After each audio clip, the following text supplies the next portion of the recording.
psephology, and possibly the first names that jump to mind would be Prannoy, Roy and Dorab Sopariwala. The veteran journalist and founder of NDTV and of course the analyst Dorab Sopariwala have been seen by all of us a number of times on the channel's television programs, but they've also now penned a book called The Verdict. Now, I've had a chance to read the book, and it is a must-read for anyone interested in the way Indian elections work.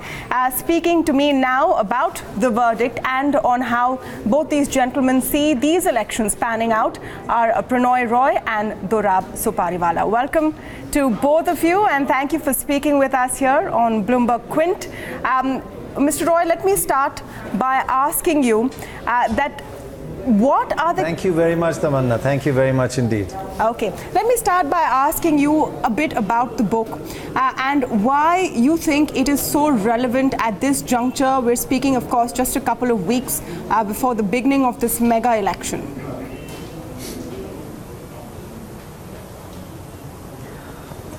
Well, I think it's just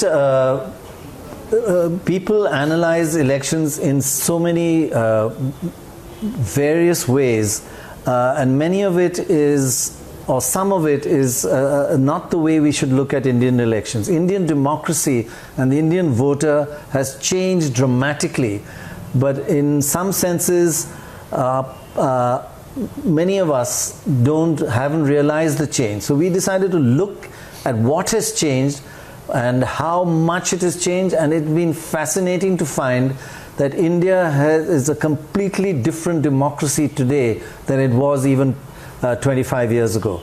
And I think it was important to put that down. I'll give you one example on how we tend to analyze elections in drawing rooms, which is the wrong thing to do, and we go about it the wrong way. One small example, it's not critical in the book, but just to give you an example. All of us, this is the time to say, okay, in UP it'll be 30 seats to 40 seats, and in Bengal it'll be 27 seats to 20 seats, and it'll be, we do that and we add up and say this is how much each side's getting. And what we generally do, if you notice, most drawing room forecasts are, you take a state, say it's got 50 seats, and then you say, okay, 25, one will get 30, the other will get 20. So, but this one is leading, so it's 30-20. So we generally go to each state and give who we think is the leading party a little edge in each state and then add it up. But in reality, over 75% of elections in each state are won by landslides. So when you add up a state, all the states, and come to a total, make sure you're adding up different landslides, not different close fights. The word kaate ki takkar is a very rare thing, in fact, in India. So that's just one small example on there's so many actually. How things have changed and how to... No, there's so many, and actually there were so many revelations. So say again? That was one small example, but there's so many revelations in this book in a sense. And let me bring in Mr. Dorab as well. For example, the bit where you look at data to show that low turnout and high turnout actually do have an impact on results, and how low turnouts typically are advantageous to cadre-based parties like the BJP. Mr. Sopariwala, would you like to go into that in a little more detail? Because I found that takeaway pretty fascinating. Well, people used to think that who does a lower turnout benefit, and people had all kinds of hypotheses. And frankly, when you think about it, now that we found it out, it seemed obvious that a lower turnout means people are already, the lower the turnout gets, the voters who are left in the turnout are the more committed ones. And cadre-based parties tend to be relatively much more committed than non-cadre-based parties. The non-cadre-based party voter, the floating voter, even a slightly committed voter, but not a cadre-based party voter, tends to sort of, if he has some real grievance, he goes out and votes. It is the question of going from, say, 55% voting to 65% turnout. The last 10% are often determined by what is the motivation. The cadre-based parties' followers have motivation, and they also motivate other people. The cadre-based parties also have a cadre that goes out and sees its duty to bring voters out. Right. While employees of people employed by non-cadre-based parties are often spending the money they've got having a cup of tea. So that's the difference.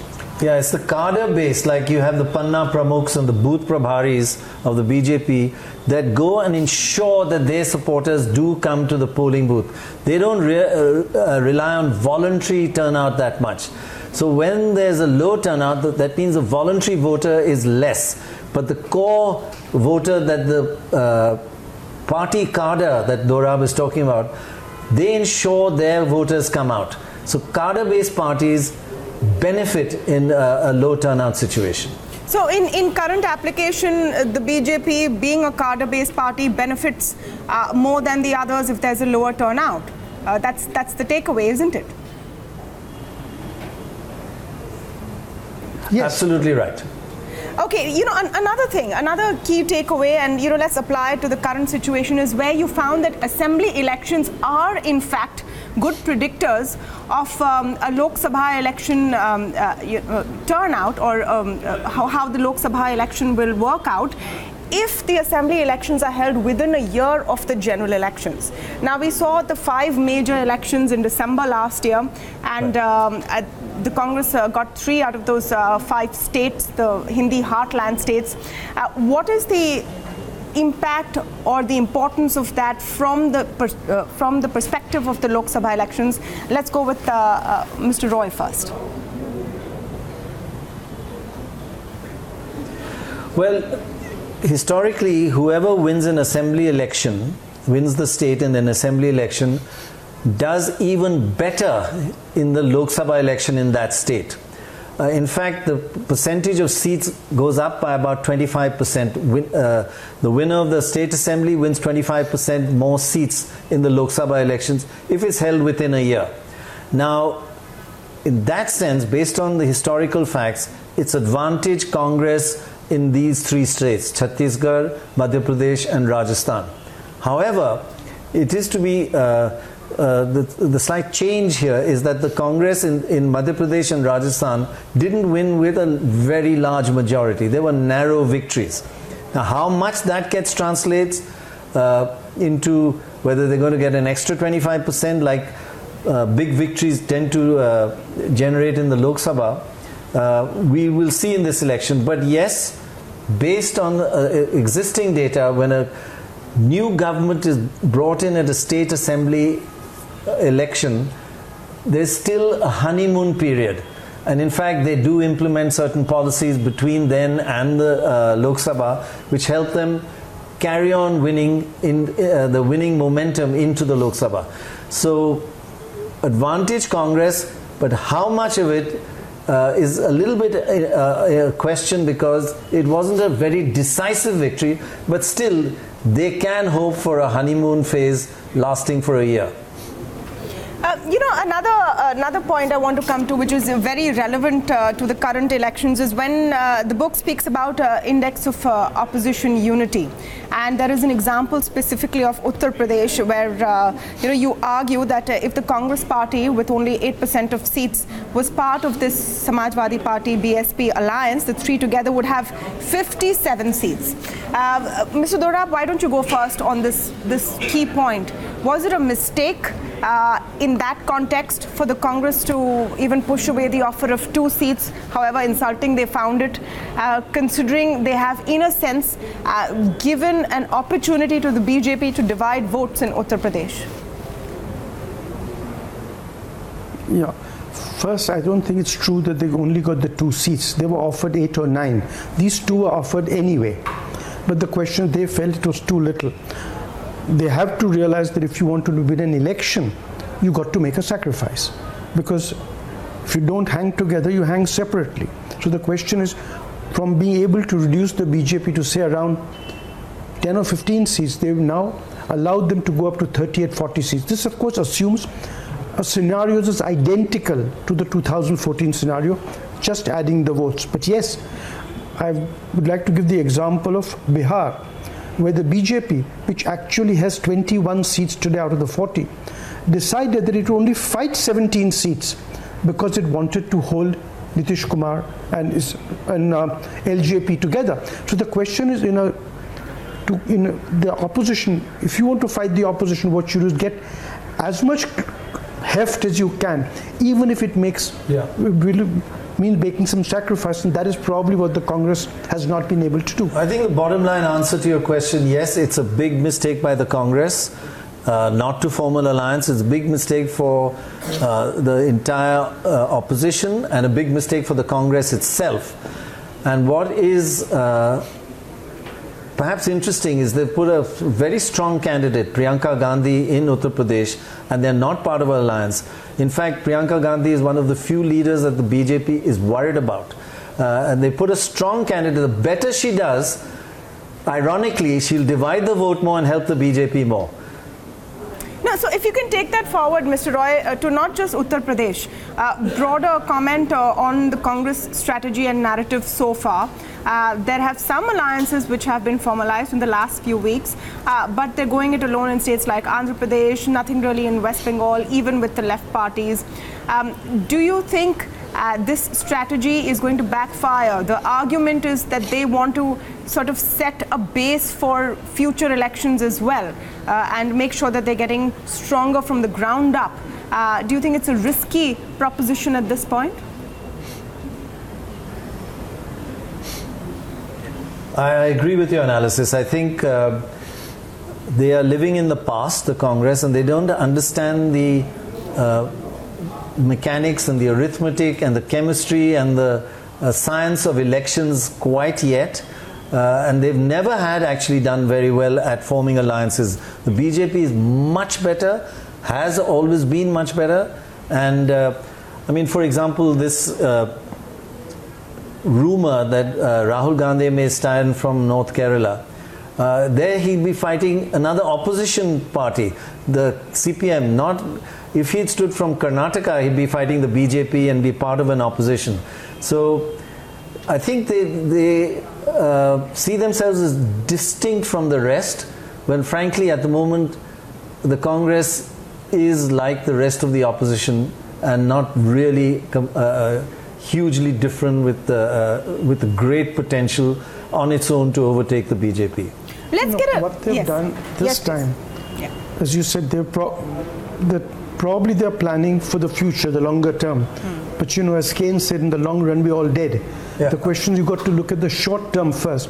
It may be a great long term move, but it's only if you survive to the long run to play that game. You might the end game might end here. And Andhra, I have another view in that I think what the Congress is trying to do by going by alone is to hurt YSR Congress. Because they would much rather have Chandrababu Naidu win than YSR. Last time the difference in votes was just about 1% between the TDP alliance and the YSRC alliance. This time the BJP is fighting for it by itself. So I think, I mean, I don't have no evidence for it, but to me it seems that they are trying to get some votes out of Jagan so that TDP can win more easily. In that case, it will be the first time that they made a great strategic move.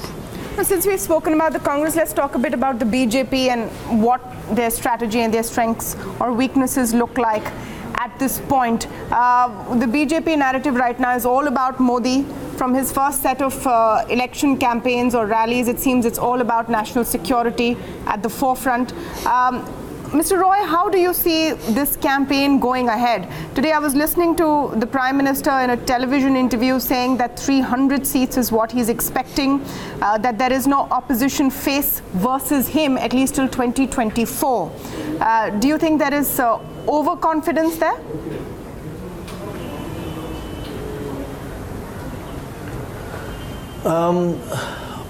I think perhaps as national media, you like us, we tend to look at this as a kind of Modi versus Rahul or the Modi fight. But actually on the ground, local factors are really crucial. State assemblies, state leaders are becoming more important to voters than Lok Sabha elections. State assembly elections have a higher turnout than Lok Sabha elections. Municipal and panchayat elections have a higher turnout than Lok Sabha elections. For the actual Indian voter, the Lok Sabha is third on their list of priorities. They don't identify that much. So when you go to many states, there are local leaders, local issues, and local politics that are dominating this campaign. And yes, in the northern belt, Modi is important, but again, it's not 100-0. The fact that we've been to many of the villages in Uttar Pradesh, their biggest problem at the moment is that cows, after they stop giving milk, cannot be sold, and they're just roaming free. Farmers are having to sleep out in the fields every night because otherwise cows come and destroy their crops. The cows are not being fed properly because they're actually millions of them just roaming around, and they're skeletons. They're terribly sad sight to see these cows. So that's the kind of issue that matters. And then jobs. We've talked to so many daily laborers or peasant workers. They go out every morning, they go try and get a job. They get a job 10 days out of 30 days, 20, maximum 15. And it used to be much higher. So they're just not getting income. And these are important issues. And then finally, I'll give you another example. LPG gas, which was a master stroke from the point of view of the BJP as an election factor, and it did help change the lives of a lot of rural women. But now they have to buy it. First time it's free, now they have to buy it.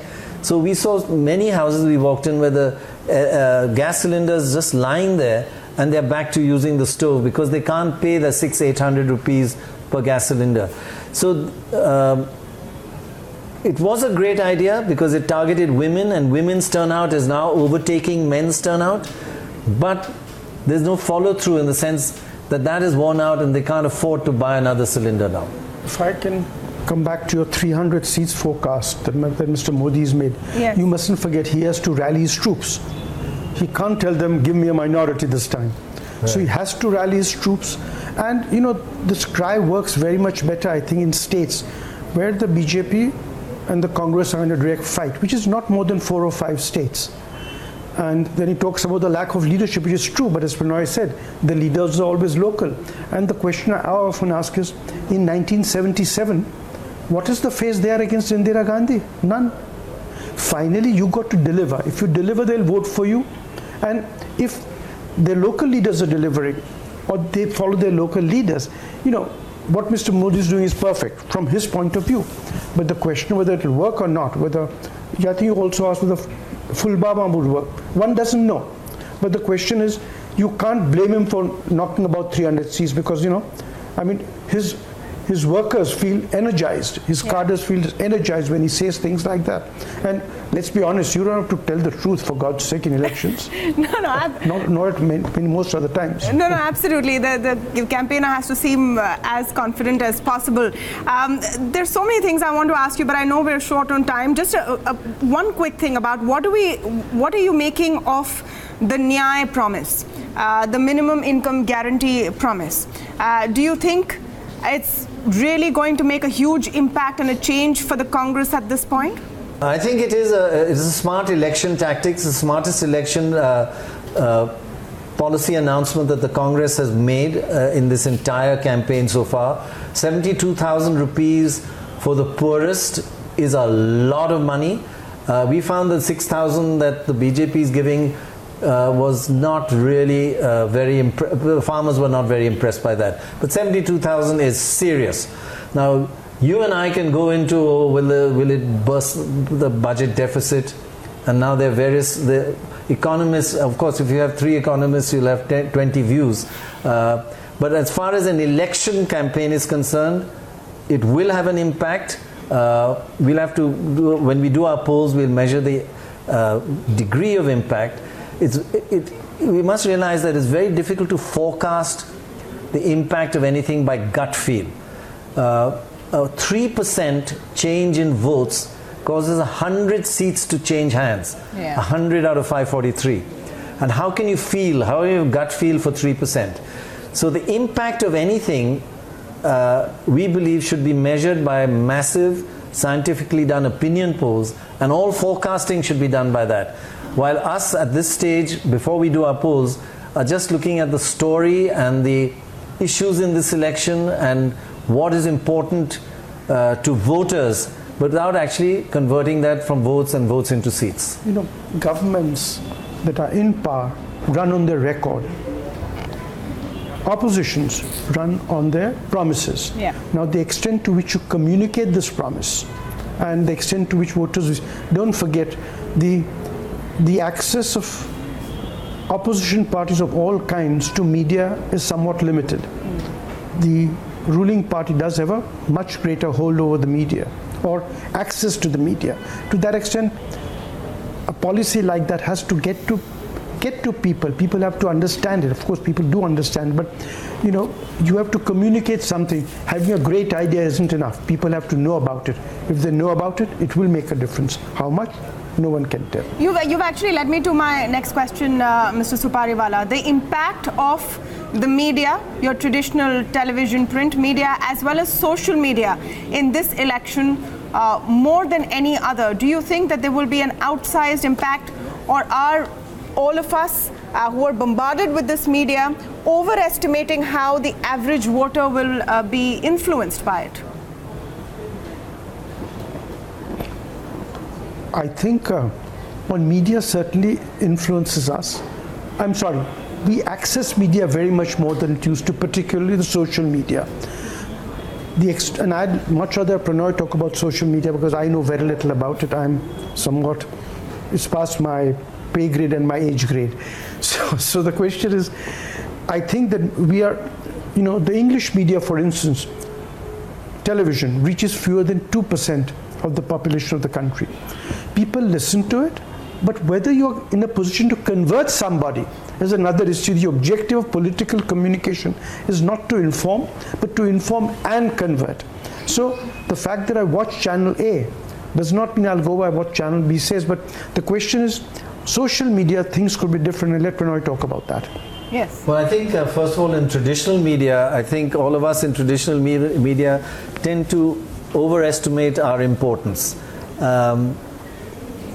Traditionally, if you looked at the past, and we've given some examples, voters watch various channels, they discount most of them, they know their biases, they know their ownership, and they listen to all of them and then make up their own minds. So media is good, as Dorab says, for information, but voters make up their own minds.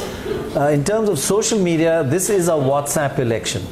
Every village you go to, almost everybody, certainly the young, and a sizable amount of the rest are on social media, men and women. Mainly WhatsApp, Facebook, not Twitter yet, Instagram, various other, and some local applications. And they're getting a lot of information and a lot of fake news from social media. And that is a worry, because under the traditional media, you can identify the person who actually spread the message. Under social media, the beauty of social media is the anonymity of social media, of the internet. That the anonymity gave the internet its freedom and its creativity. But it also has a downside. Anonymity means you can spread an insightful, violent message and nobody can identify who you are because there's a veil of anonymity. So we have suggested in the book, never break this overall anonymity of the internet. It is its core and its raison d'etre.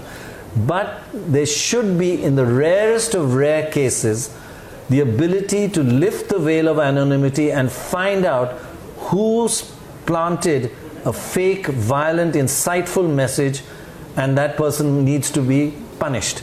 But this decision should be by the judiciary and not by politicians or other media, and not self-regulated. It should be decided there. This is harmful enough, a fake message that's dangerous enough to lift the veil of anonymity and punish the person involved. And people should know that in exceptional circumstances, they could be identified. That's important. Well, that and many more insights in the verdict which is a must-read for anyone who's interested in elections. I'm going to just end by asking the two of you, since you've written a book called The Verdict, what is your verdict for elections 2019? Sorry, I have to rush. Prannoy told me just some time ago that can you know, this 3% vote one way or the other can make a difference of 100 seats. Do you think you can feel 3% difference in your gut? You know, if you claim to be data scientist, you can't be doing gut feels. I'm sure your gut feels much better than mine. I read the same papers as you do, watch the same channels as you do, and I have no gut feel. I haven't done a gut feel for over 30 years. I think the verdict of this election is that women's turnout is going to be higher than men's. State and alliances are going to be more important than national issues. Local leaders, those who have performed will be voted back.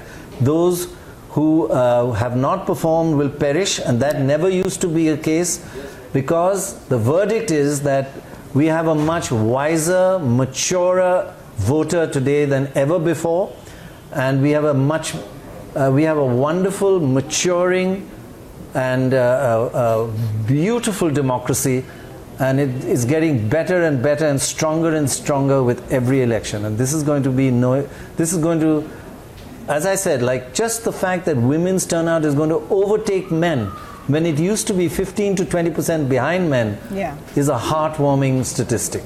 That's the verdict. So women, it's an election about women. I wish more women were contesting. Yes. But thank you so much, Prannoy Roy and Dorab Sopariwala, authors of The Verdict, a must-read for anyone interested in elections, with a lot of interesting data and trivia thrown in. Hope you enjoyed this interview.